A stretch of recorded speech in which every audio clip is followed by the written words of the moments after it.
We're on. All right. Hi. Now, This hi. is the film that we're making. It's June 2002. This is Brian Orloff, yet unfamous. But he will He be. will be. And I'm Lonnie Orloff-Shellef, Brian's aunt. And our stars today are Jean Orloff, Jean Hyman Orloff. Geraldine Orloff. Oh, Geraldine Yeah, Hyman that's right. Orloff, okay. And Sylvan, what's your middle name? Joseph. Sylvan Joseph Orloff, my father and mother, and Brian's Grandparents. grandparents. Okay, and now we're going to start. Oh, now, what are we doing? Now you can go sit on the sofa. Questions.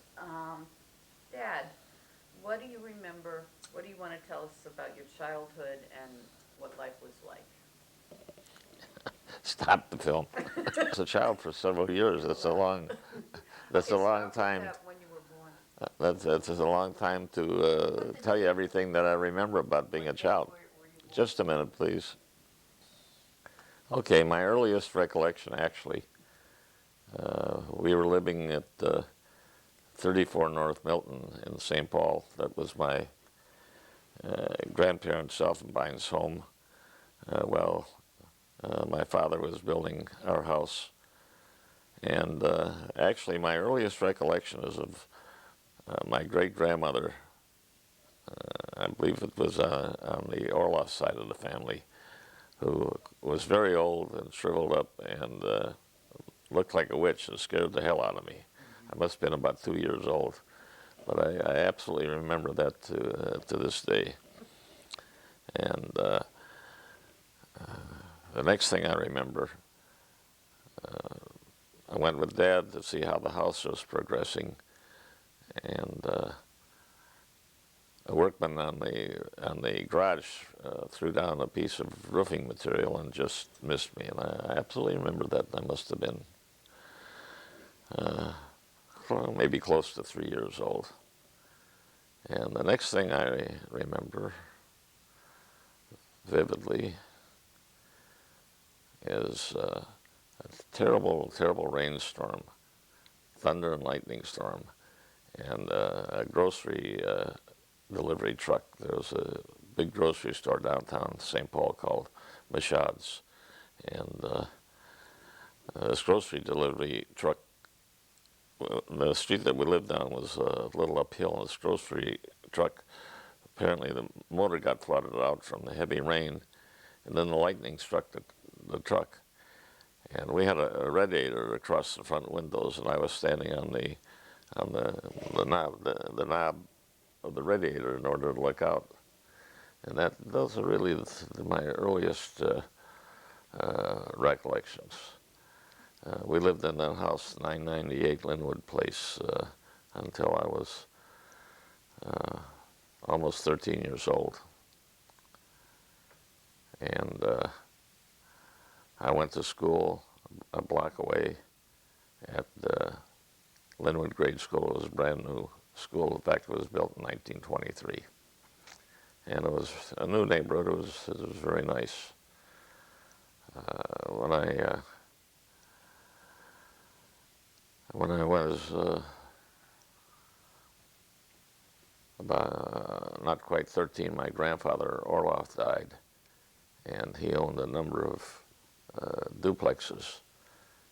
And in his will, even though the house didn't belong to him, he left our house on Linwood Place to my uncle Louis, and gave Dad a duplex, 878 Dayton Avenue, where we moved.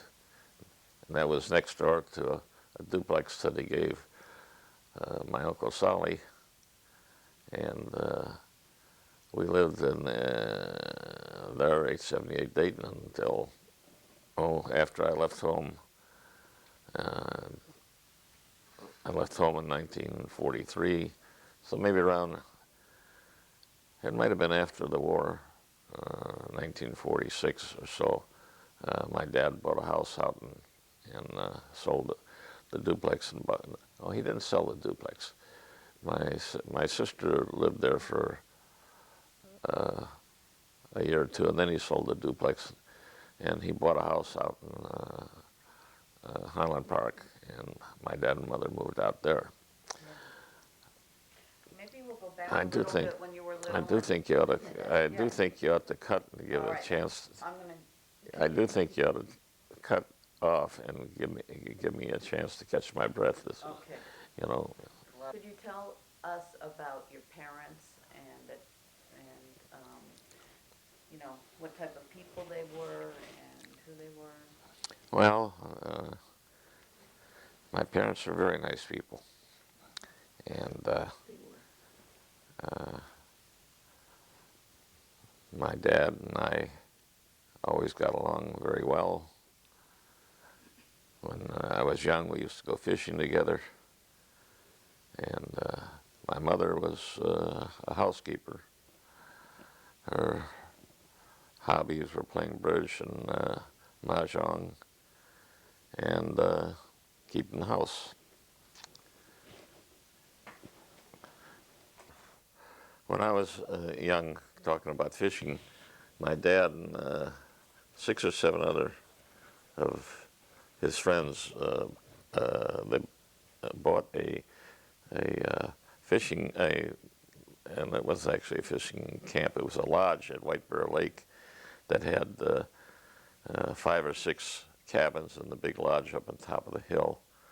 And one guy that was very wealthy, bootlegger, bought the big lodge, and the other guys that were a little poorer bought the cabins. And we used to, as soon as school was out, we used to move out to White Bear Lake and spend the summer there.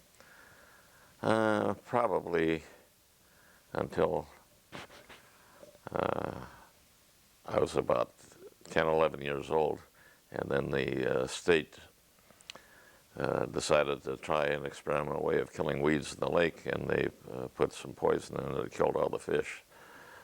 The main reason that the guys bought the lodge and everything was for fishing. So that ended our summer vacations there, although we always went on summer vacation at some lake for fishing and whatnot. So I never went to camp like kids do today. When we weren't at the lake, we did our own. Somehow or another, we, with the neighborhood kids, managed to do our own thing. We played ball on a vacant lot, baseball, football. We played. There was a brick wall over the coal chutes at the grade school. Made a very good handball court. There was a tennis club across the street from the school. We got our handballs when balls were hit over the fence. Tennis balls were hit over the fence, and we'd use them for handballs. And What about a BB gun? Is there a story about a BB gun that? I wanted a BB gun, and my mother was 100% opposed to it.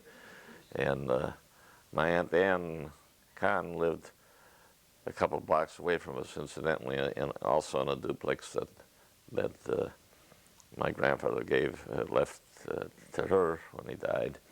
And so I kept my BB gun at her house, because if I kept it, my mother wouldn't allow me to have one. She told me that. Yeah. And,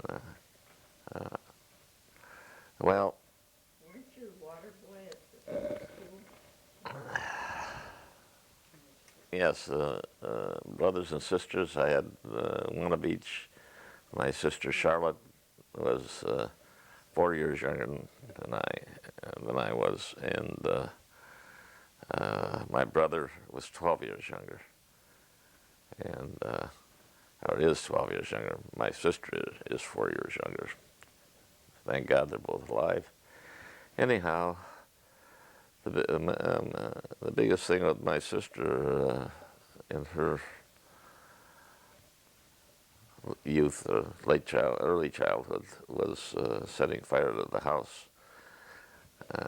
She got hold of some matches, and she and went in the back bedroom and lit them, and everything caught fire anyhow. The house, fortunately, was not totaled, but there was pretty good damage to the back end of it. And my brother, of course, I left home.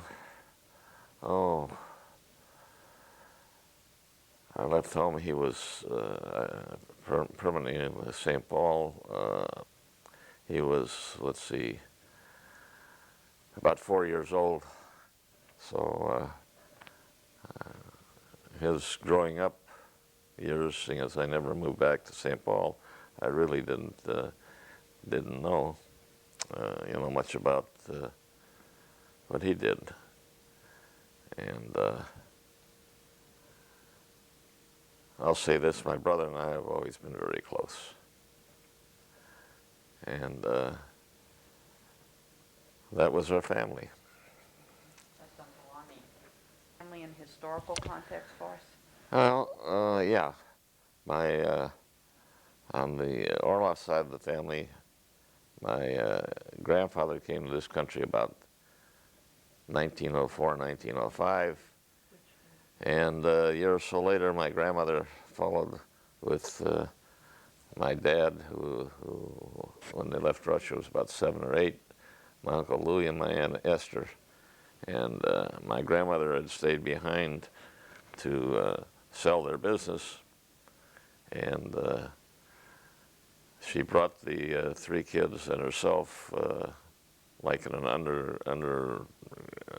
like we had the slavery here, an underground way of going, traveling at night and hiding in the daytime. Peasants would hide her, and it took her quite some time to get to Germany, This where was, once this was from Russia. yeah, from near Odessa, and What was her name before they changed it to Orloff, and how it was changed to Orloff? she had quite a bit of money with her, and she had it in a bag. She carried it between her legs.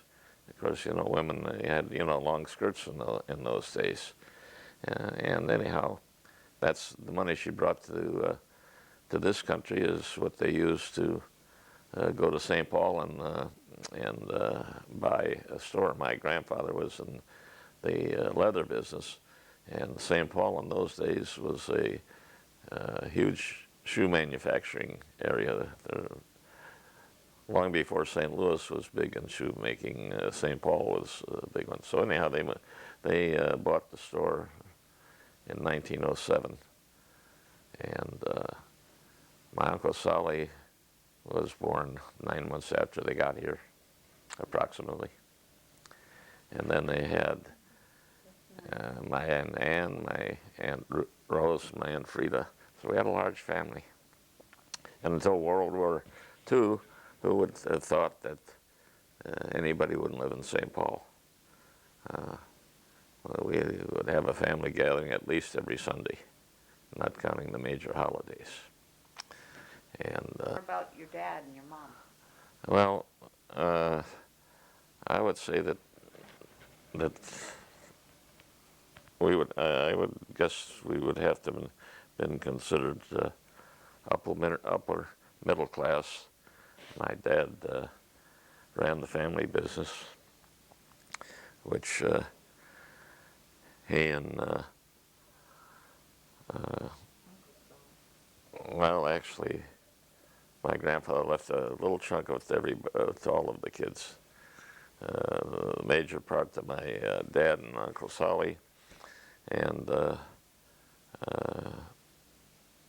we had, I guess you got to consider a pretty nice life when you look back at the fact that I grew up in the Depression days, and things were pretty tough.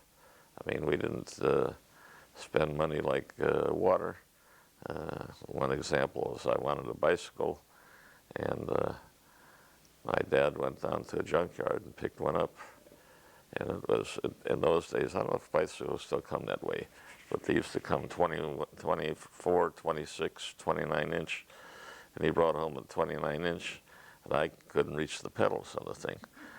fortunately, a friend of mine that lived across the street, Bernie Marks, was a great big kid, and he had a 26, so we swapped bicycles.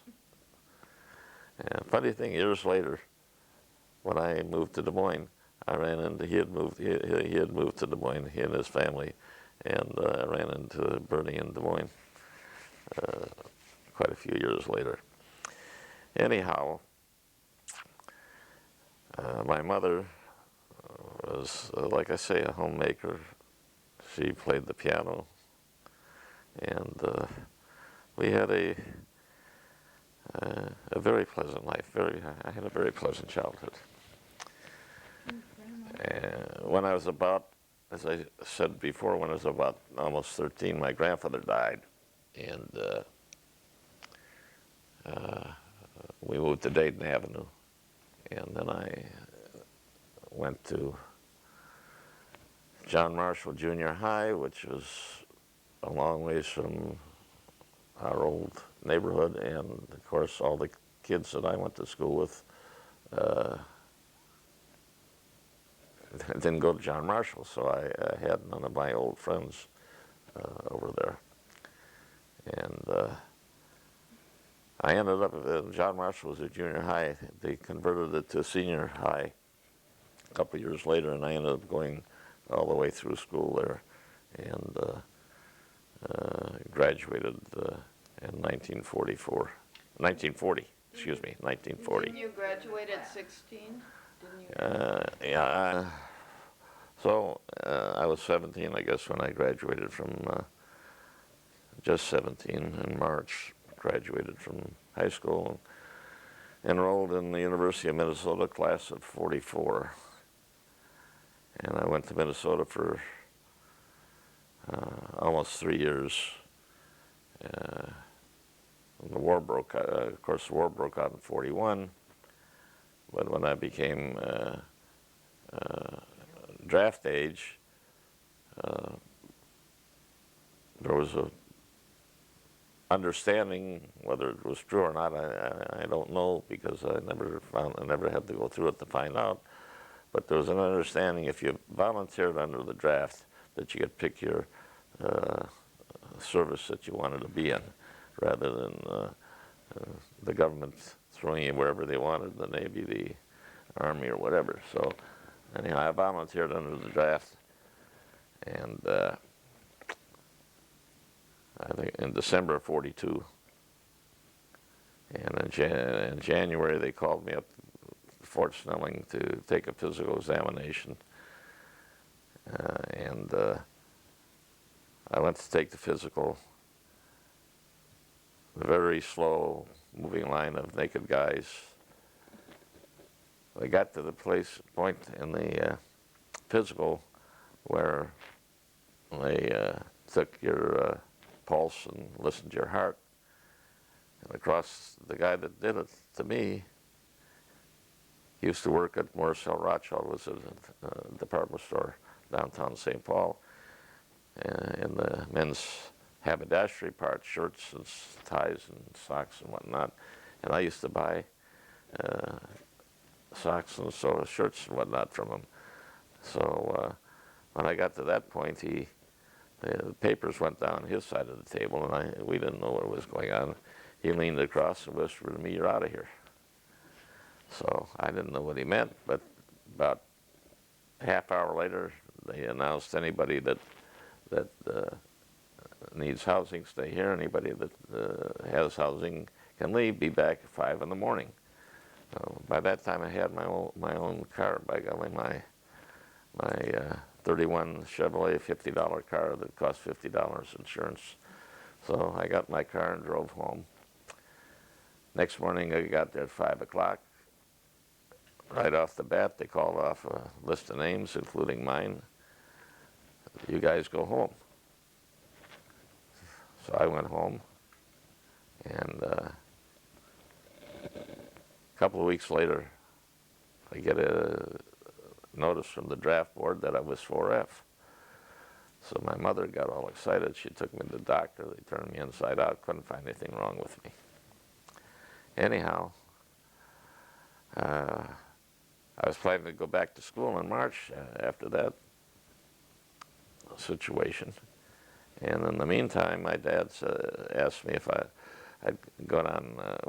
He had a store in Des Moines, Iowa. Asked me if I'd go down and help him take inventory at the Des Moines store, which I did. And I was fooling around, probably working at the store. I don't remember exactly what I was doing, waiting to go back to school. And the manager of the store in Des Moines got drafted. So my dad said to him, how about going down there and running the store till we get somebody to replace this guy and start school in the fall instead of starting it now in March. So I said, it's okay with me. So March the 7th, 1943. Oh, in the meantime, of course, I got rid of my $50 car and got a 37 Dodge, like a two-door sedan, they were called. And of course, I drove that down to Des Moines and arrived in Des Moines on March the 7th, 1943, knowing only two people, one of the salesmen that worked in the store and the shipping clerk. And that was my arrival in Des Moines, Iowa. And I guess I'm way back, having graduated from high school. You were wonderful. Not quite.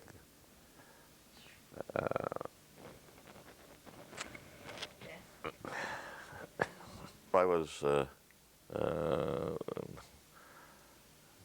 I guess you call it, we were assistant to the coaches in football, baseball, and basketball, for which we got a letter just like the real athletes. And we were the fellow by the name of Ed Rikus, and I understand he's got a big Chevrolet operation in the Twin Cities. Anyhow, we were the Gophers for the coaches. And my other profession in high school, besides going to school, was I was the advertising manager for the spokesman, the weekly newspaper. And then in my senior year, I was advertising manager for the yearbook, which was, of course, the first senior graduating class. I think it was the first yearbook. And when I went to university, my extracurricular activity was I joined the fraternity Tau Delta Phi and ended up being president of the chapter. And with everybody going off to the war, I had the privilege of closing up the house because Nobody was there. hardly anybody left. What did you study? I took a combination of pre-med and business courses, and I don't know, from what I hear about school now, we used to go get there at 8 o'clock in the morning, days we had labs, like in chemistry or physics. We didn't get out until 5 o'clock at night. I don't know. The kids nowadays, they don't seem to put in the hours that we put in. We had long days. And anyhow, one vivid recollection, of course, was sitting in psychology class on the morning that President Roosevelt, the morning after Pearl Harbor, when President Roosevelt declared war. and they piped it into the psych class. That's a vivid memory I have from school. Then the other thing that vivid, we had a Jewish sorority, SDT, that was on fraternity row. And what's vivid about that, Dad? It's unusual, I don't know how many places in the world, how many schools in the country had a sorority house on fraternity row. There's an incident I should say there because I guess it was important. Anti-Semitism was very rampant. For example, medical school, they would only take 10%, which meant, I guess at Minnesota days, 11 or 12 Jewish students would get in. And we didn't have what they have today, where, one school does, you go, you hunt around, you find someplace to go to, or you become an orthopedic doctor, or you go to Mexico, or what. We didn't have those kind of choices in those days. So this is really the primary reason why I took the courses I did, because frankly you had to be a real genius to get into medical school in those days. And you didn't go from Minnesota to Yale, or so. He went from Minnesota to Minnesota. And as I say, anti-Semitism was rampant. An example of it was, one example, we had 3 Jewish fraternities, and we were not in the interfraternity league. Really? We did not play basketball or football or anything against the Goyish fraternities. Another example, talking about this SDT house, there was one gal there, absolutely gorgeous creature. And before homecoming, the fraternity boys, not the Jewish ones, used to go walk around the campus part where the sorority houses were and pick out the queen and whatnot for the homecoming. And they went by the STT house and they picked this girl out. When they found out she was Jewish, goodbye. When she was Jewish, they wouldn't let her be home? Right. And absolutely not. Wow. Absolutely not. And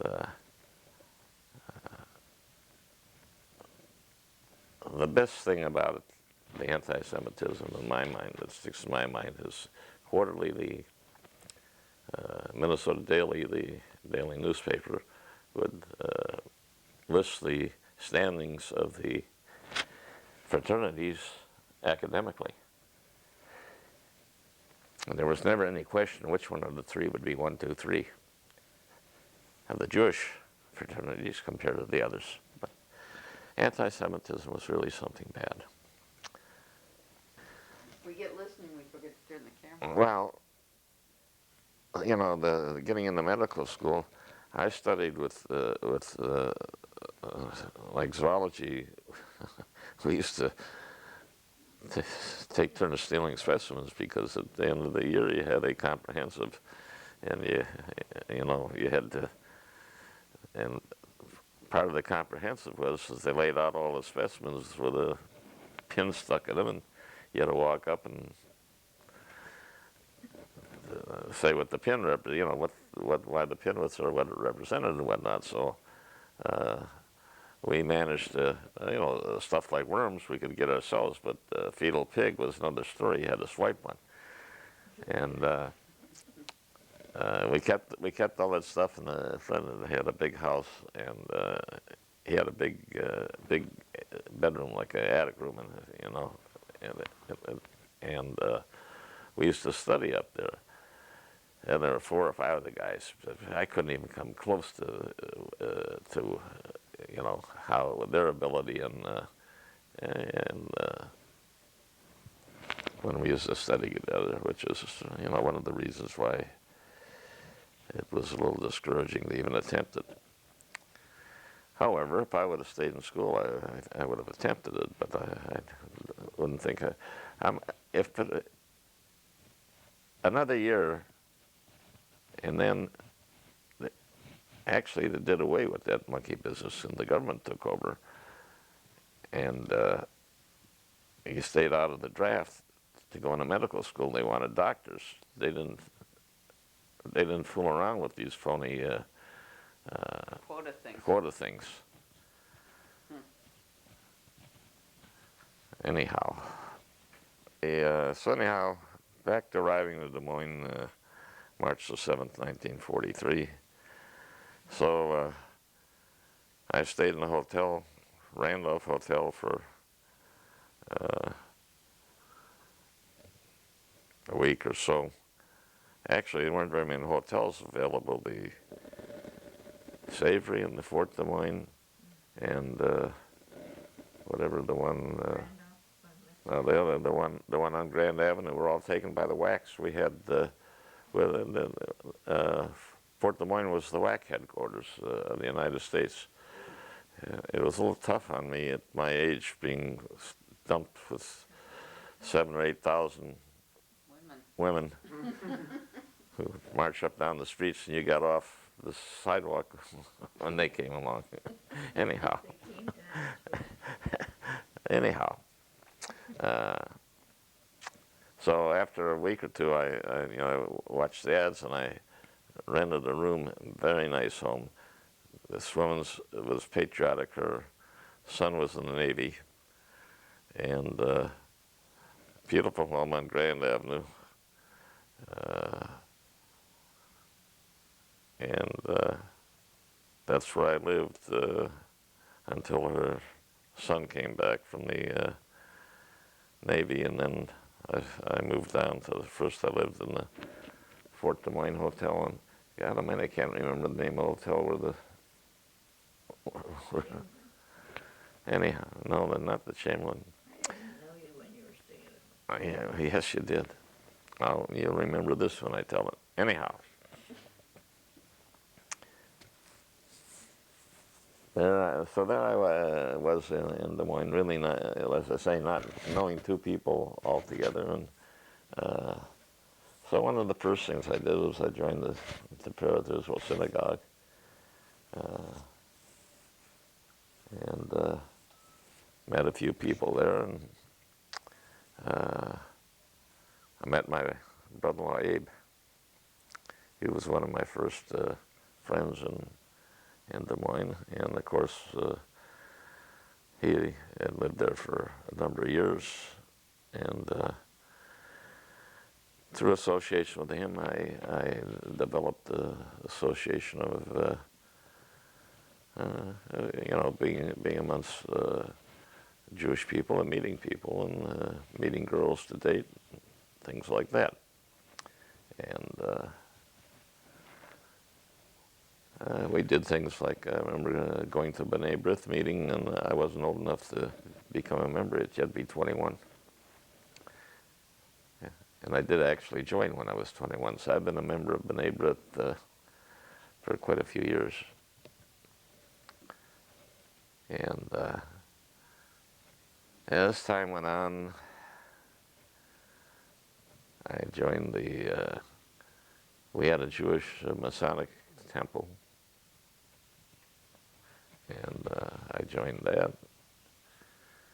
Became a third-degree Mason. I never went any further in Masonry than that. And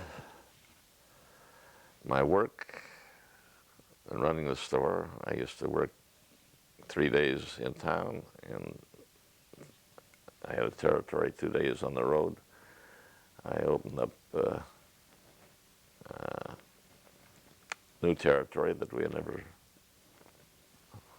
done business before. And another kind of funny thing, if you might want to call it funny, I would pull into town, stop at the post office. Where's the shoemaker? They'd tell me where the shoemaker or shoemakers were, if there's more than one in town. So, where's the shoe store? And they tell me where the shoe store, or more than one in town. Say, where's the general store? The Jew store is down the street, a block away. Invariably, the Emporium or or the Golden Rule was a Jewish-owned store. And as a matter of fact, I met a few dates along the highway in those days. And we were friends for a long time with one, mother and I, Matt Greenswag. Their family had a number of these general stores around the state. Anyhow, that was my work in Des Moines. And one December, I walked into Hyman's bookstore to buy a anniversary card for my folks. And a girl asked me if she could help and what I was looking for, and I said I was looking for an anniversary card for my parents. And she said, "What year?" And I think I said 19th or something like that. Or 50th, I don't remember exactly what I said. And about 2 minutes later, she woke up. Because if you were only married, if they were only married 15 years, and you were in the store, that was like, I get it. You got it. He's a smart aleck. So that's when I first met your mother, and we didn't date or anything at that time. That was the year, was the New Year's Day you did? We didn't date at that time, and The next year, I don't know. it was a year later that I used to go in the store. I used to buy the St. Paul paper, and on Sunday. And about a year later, in fact, New Year's Eve, a friend of mine that I had gotten acquainted with had a date for New Year's Eve. I had a car, and he didn't. And he wanted me to get a date so we could go to a local nightclub for New Year's Eve. So I think Betty, I really don't remember the exact circumstances. I think I asked you for a date, and you said you didn't want to go, and I think your sister talked you into going. Anyhow. I was expecting another date. Anyhow, that's when I got a date with her for New Year's Eve, and I was invited over to some friend's house for dinner New Year's Eve, and I was supposed to pick Mother up about 9 o'clock or something like that. 8 o'clock, 9 o'clock, whatever. Anyhow, his friend's father was in town from Kansas City, and he decided to make some martinis, and he couldn't get the formula right. Well, liquor was rationed in those days. He just couldn't throw the stuff away, so he had to drink the mistakes. So anyhow, I was in pretty bad shape when I got through with dinner there, and it still was too early to pick Mother up, and Jean, let me, don't interrupt. Let's get a taste of this. You take my mind, break my chain of thought. Anyhow, I didn't live too far from Grand Avenue, from Foster Drive, and where the house that I was at was actually on 42nd Street, also not far from Foster.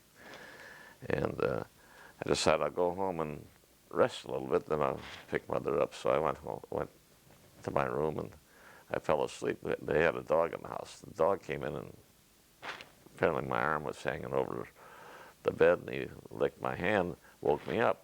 It was about 10 o'clock, quarter to 10, something like that. And a blizzard. I mean a blizzard.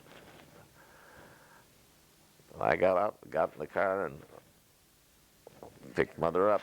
She was ready to go to bed, and then I picked up my friend and his date, and we went to on Fleur Drive.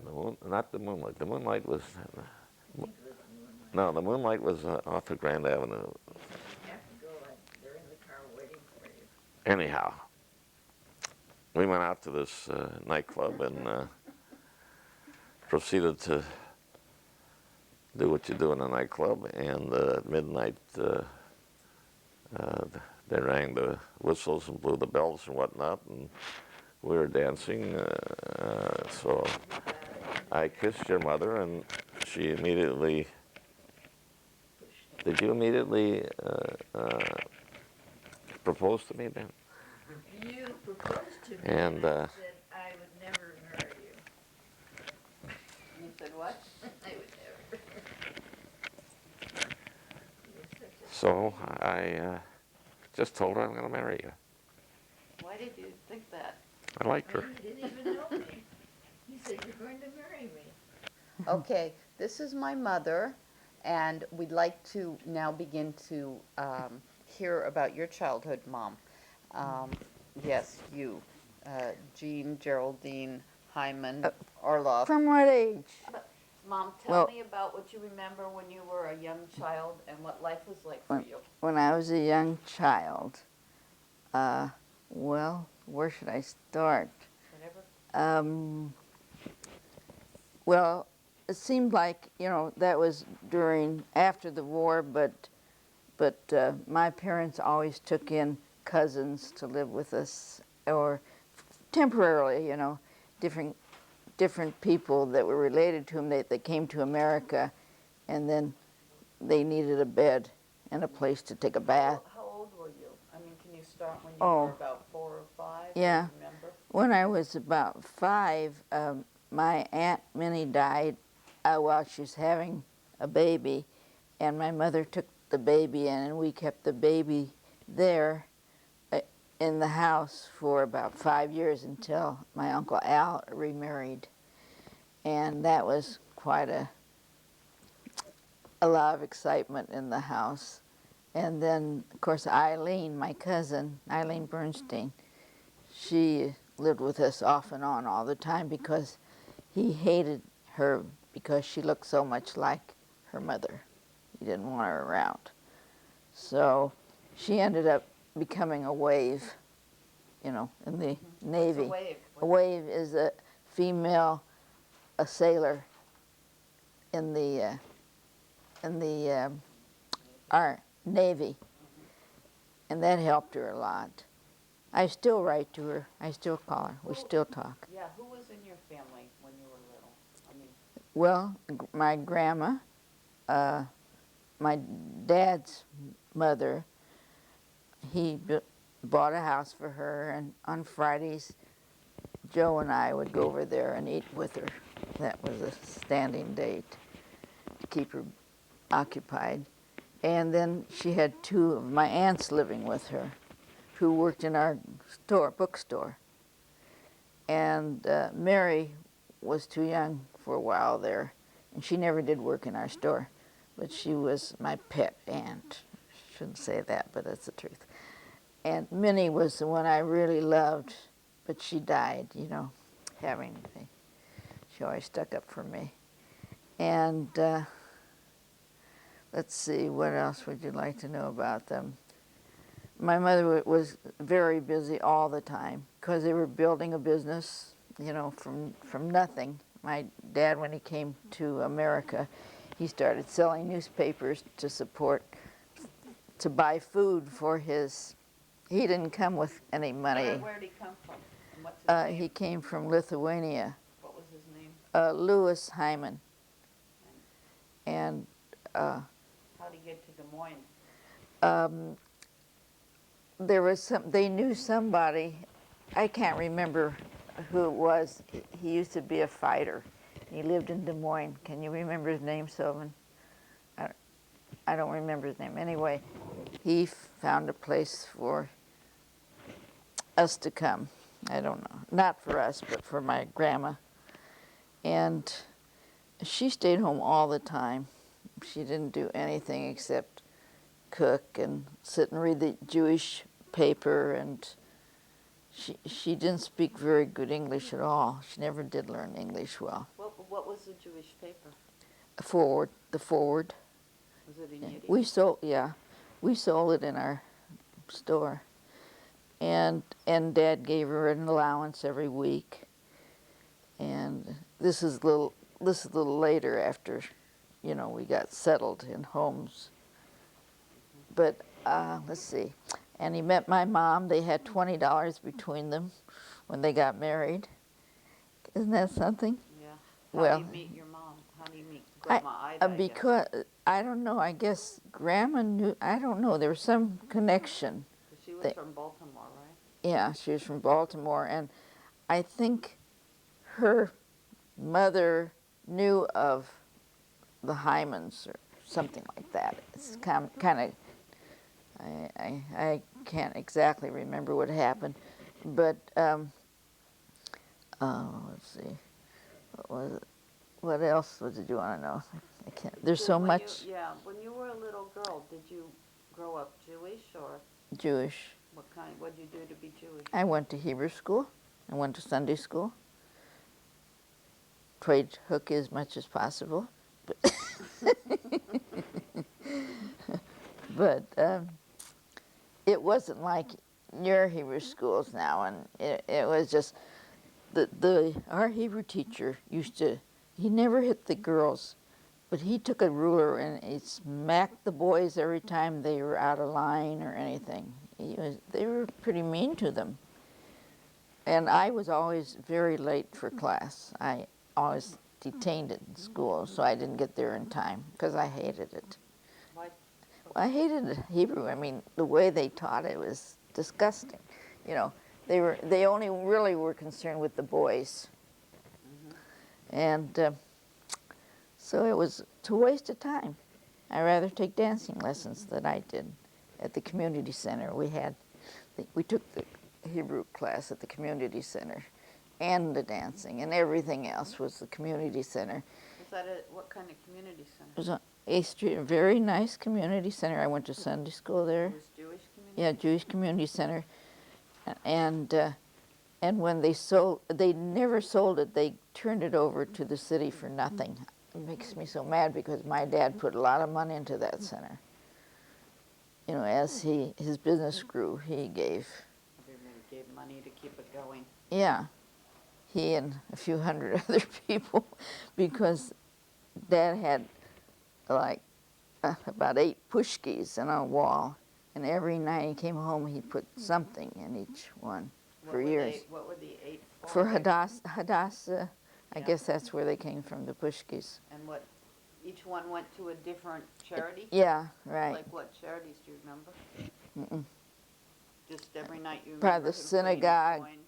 Synagogue and Hadassah, I think, and I don't remember what the other ones were, but Dad used to. We used to have a lot of these. What are they called? They're not from Israel with the black hats. Religious, the Hasidim? Yeah, Hasidim. They used to come in our store all the time and beg for money. They drove you crazy.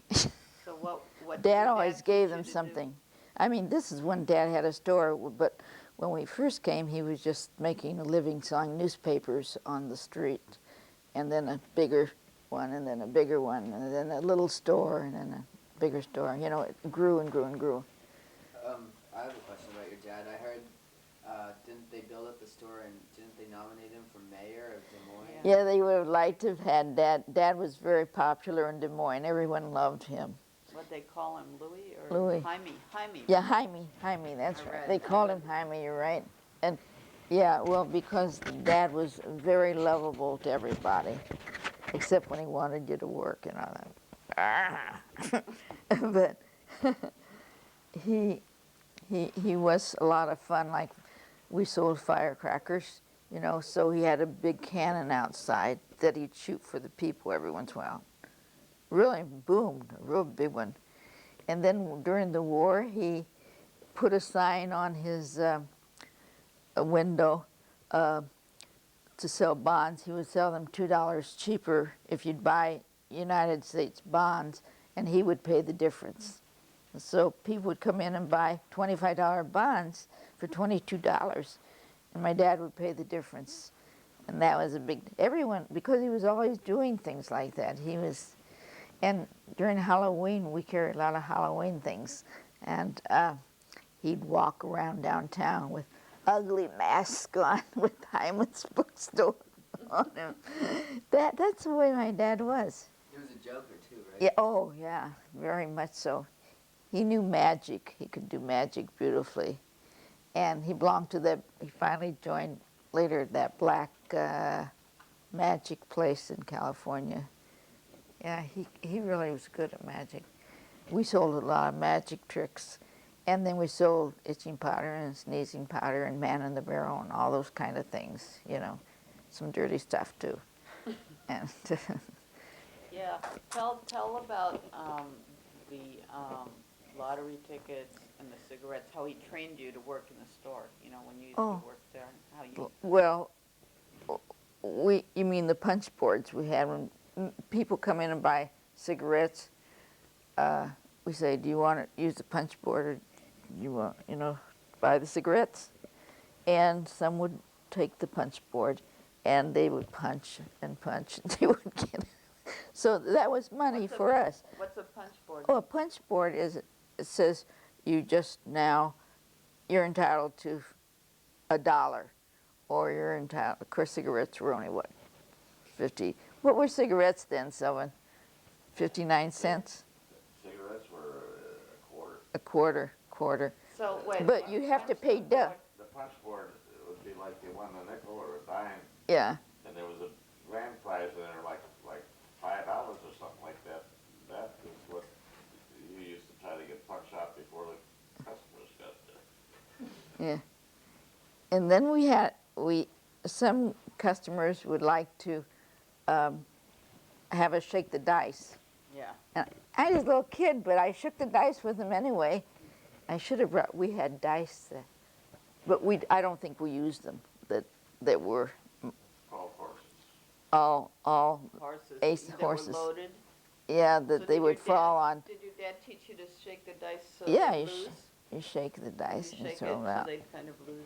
Well, I don't think he did that, but sometimes they lost. I don't know. Now, Ma, I don't know that. I don't remember that. I really you don't. remember just being taught how to shake the dice? Yeah. Okay, you told me that if they got a certain number, they got 2 packs of cigarettes, and if they lost, what happened? Would they have to pay? Double? They paid you Probably double. Yeah. Lon? What would, oh, Yeah. We Where were were saying we? before that your dad was a joker, right? yeah. So I heard, tell me about some of the practical jokes. Like, didn't he made a fake newspaper or something for your mom? Yes, yes. What happened? He had someone from New York, one of his friends, send a paper that she won this big contest that she she joined, and she was so excited, and so she got all dressed to go get on the train. They took her down to the train. My Aunt Minnie was alive then, and my Aunt Minnie says, as she was about ready to get on the train, she says, "Louis, I can't stand this. I can't stand it. Don't let her get on the train."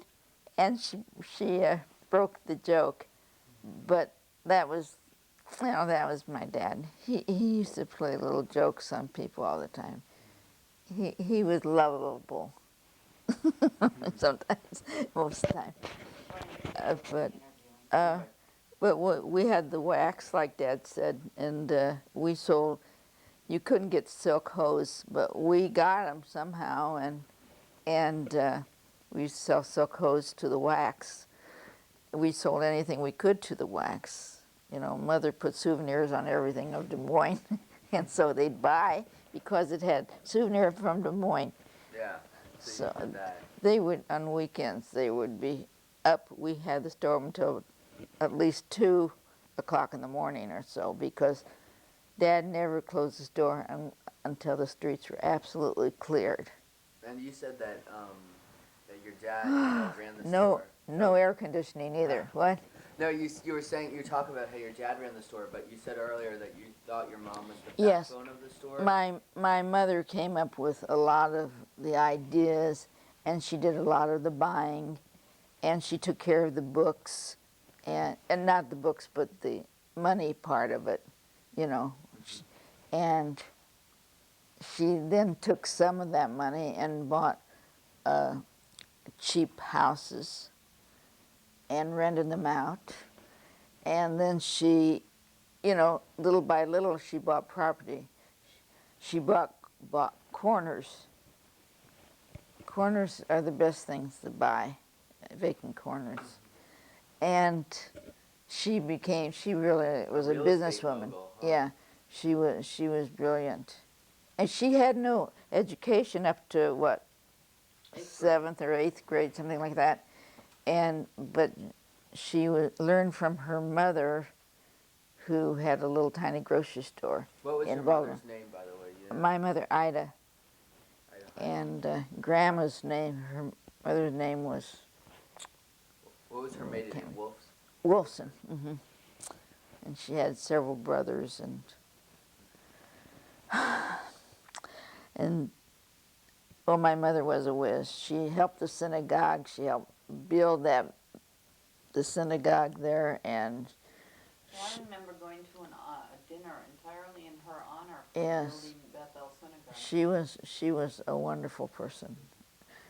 Nothing was too hard for her. She always finished, and even if she'd stay up all night long to do something, she would do that. In fact, for my wedding, you know, she and 2 or 3 friends made the food for my wedding. She was really a great lady, I'll tell you. And what else would you like to know? Tell us about, you know, your brothers and sisters. My sister Dorothy was the oldest, and she always got her way in every way. And one thing I got really angry with her about, Eileen used to be over, Eileen and I used to play together all the time. And we swallowed some watermelon seeds, and my sister came out, and we were, oh my gosh. She says, you know what's going to happen to you now, don't you? A watermelon's going to grow into your stomach. And we both started crying. We were so, oh. And after that, we just didn't like to talk to her at all for a long time. My sister Betty was the sweetest one. She was really sweet and good. And not that Dorothy wasn't good, but she was Dorothy. My sister Betty was just as sweet as she could be. And we used to play piano together. Duets. Can you imagine doing duets? But she wouldn't fight with me. You know, she was easygoing. She was, oh, you'd love my sister Betty. And she died, though, early. She was like 32, I would think, when she had Hodgkin's disease. And just 2 or 3 years later, they found out a cure for it. But I was in the hospital having Bruce when she was in the hospital, so I spent a lot of time with her in the hospital. Isn't Bruce named after Aunt Betty? Yeah, I think he is. Is that Yeah. What about your brother? My brother Joe, well, he's a little like Dad. He's full of jokes and funny things and tricks. And he's a good boy. He's younger than I. And we play together a lot. And I heard that that the names that they have, they're not your real names, right? oh, that's right. Why don't you tell us what your real Well, names are and how you got okay. them? Dorothy's name is divorce, but my grandma Hyman couldn't pronounce it, so they changed it to Dorothy. And Betty's name was Annabelle, and she couldn't announce it, so she was named Betty. And my name was Geraldine, and she couldn't pronounce it, so it turned out to be Jean. And my brother's name is Burton, and she called him Joe. So these aren't our legitimate names, but that's the way it is. okay? And let's see. Then I- Can you tell us about where you lived when you were little? When you yeah, were a we child? lived on Fifth Avenue in a big house because we always had some relative from someplace living with us. And we didn't have air conditioning, we didn't have, Why did relatives come to live with you? because my mother and father are, the word isn't suckers, they just felt sorry for them Why'd they feel sorry for them? because they didn't have anything. They were Family was- coming over from Europe. Family was probably important to them. Yes, I like that. Family was important to them. And they did, they helped my Uncle Bob go into business. They helped, trying to remember, I can't really remember now the other ones. But they were always helping. They knew that if they came to our house, Mom or Dad would try to help them. And Alec, I remember my cousin Alec. I don't know if anything would help him. Where'd you go to school? Do you remember? Did Yeah, you go to school? Yeah, I went to Sabin. We lived a block up the street from Sabin. So when the bell rings, I just run down to school. And then I went to Washington Irving. And then I went to Roosevelt. And what kind of student were you? I think average because I didn't really put my heart into my school, which is too bad. But I could make a living if I had to. And did you Yeah. always work at the store as a kid? After school, yeah, and What age on did- weekends. Yeah. You told me a story once about how you used to work in the store and it was open 24 hours. So No, not 24. It'd be open till 12, 1 o'clock. It depends on how busy it was. were you allowed to read books in the store? Well, Dad used to say, when I start doing that, he'd say, "These aren't to read, they're to sell." That's the way it was. So, but I did read a lot of magazines, and guess what magazines I like to read most? What? Psychology. I love psychology. And I used to read them all the time. So, so you got all the psychology brains. Right. Yeah. And what happened if you got tired at the store as a kid? Well, we'd go over to a theater and just walk in. They knew us. Walk in and sit and go to sleep there for a little while. Just a block away, the theaters. And Dad used to go there and rest too.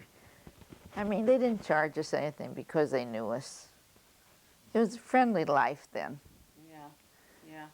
And then we were taught how to catch people stealing. Yeah. Tell that story. Let's see well, I remember, he was a judge, nice guy. I saw him take a book, he was reading the poetry books, and I saw him put it in his back pocket. And I heard my mother in my head saying, "Go after him," So I says, "Wouldn't you like to pay for that book that you put in your pocket?" And he says, and he took it out. But I mean, I did chase one guy, and guess who he bumped into? A cop, who was plainclothesman. Yeah. And he came in our store all the time, so I knew him.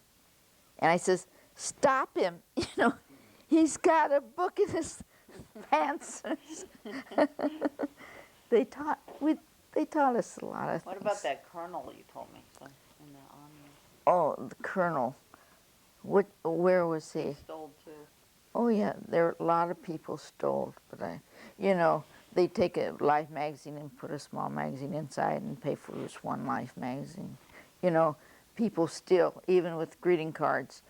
They would put small greeting cards in the big envelopes with nothing. So I always would take them out because I know so many people steal. And people didn't have the money in those days either, so they had to steal sometimes. They felt they had to. Oh yeah, speaking of honest people, one night we were about ready to close. It was around 12 o'clock in the night.